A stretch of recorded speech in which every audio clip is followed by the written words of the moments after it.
പിറ്റേ ദിവസം ജനം വണ്ടി പിടിച്ച് ഈശോയുടെ അടുത്തെത്തുകയാണ്. വള്ളമാണുള്ളത്, വള്ളം പിടിച്ച് ഈശോയുടെ അടുത്തെത്തുക. അപ്പം ഈശോ പറയാണ്, നിങ്ങൾ അടയാളങ്ങൾ കണ്ടിട്ടല്ല, അപ്പം ഭക്ഷി തൃപ്തരായതുകൊണ്ടാണ് നിങ്ങൾ എന്നെ തേടി വരുന്നത്. നിങ്ങളുടെ ഉദ്ദേശം എന്താണ്? ഇവിടുന്ന് മാക്സിമം അടിച്ചു മാറ്റിക്കൊണ്ട് പോകാന്നുള്ളത്. അതല്ലാതെ ജീവിക്കുന്ന ഒരു ദൈവത്തെ കണ്ടുമുട്ടുക എന്നുള്ളതല്ല നിങ്ങളുടെ ഉദ്ദേശം. ഓക്കെ, വീട്, IELTS, ജോലി, പിന്നെ കാറ്, ഇതുപോലുള്ള കൊച്ചു കൊച്ചു കാര്യങ്ങൾ ഇപ്പോഴും നിങ്ങളുടെ മനസ്സിൻ്റെ അകത്തുള്ളൂ.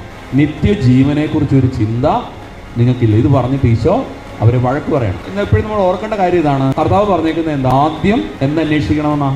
2 കാര്യങ്ങൾ അന്വേഷിക്കണമെന്ന് പറയാം. എന്തൊക്കെയാ? ദൈവത്തിൻ്റെ രാജ്യവും ദൈവത്തിൻ്റെ നീതി അന്വേഷിക്കും. അപ്പോൾ ബാക്കിയെല്ലാം കൂട്ടിച്ചേർക്കപ്പെടും എന്ന് പറഞ്ഞു കഴിഞ്ഞാൽ മറ്റേതൊന്നും അത്ര വലിയ സംഭവമൊന്നുമല്ല. ഓക്കെ, നമ്മളിപ്പോൾ ഉദാഹരണത്തിന് മുട്ടായി തന്ന ചോറ് തരാമെന്നാണോ കൊച്ചിനോട് അമ്മ പറയുന്നത്? ചോറ് തന്ന കൊച്ചിന് മുട്ടായി തരാമെന്ന് പറയുന്നത് അല്ലേ?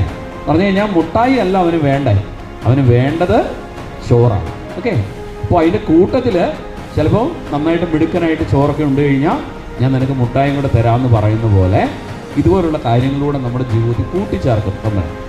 അപ്പോൾ നമ്മൾ ഒന്നാമത് അന്വേഷിക്കേണ്ടത് മുട്ടായി അല്ല, തമ്പുരാൻ്റെ കാര്യമാണ്. അതിൻ്റെ കൂടെ ബാക്കിയുള്ളതൊക്കെ വന്നു ചേർന്നു. അതാണ് ഈശോ പറയുന്നത്.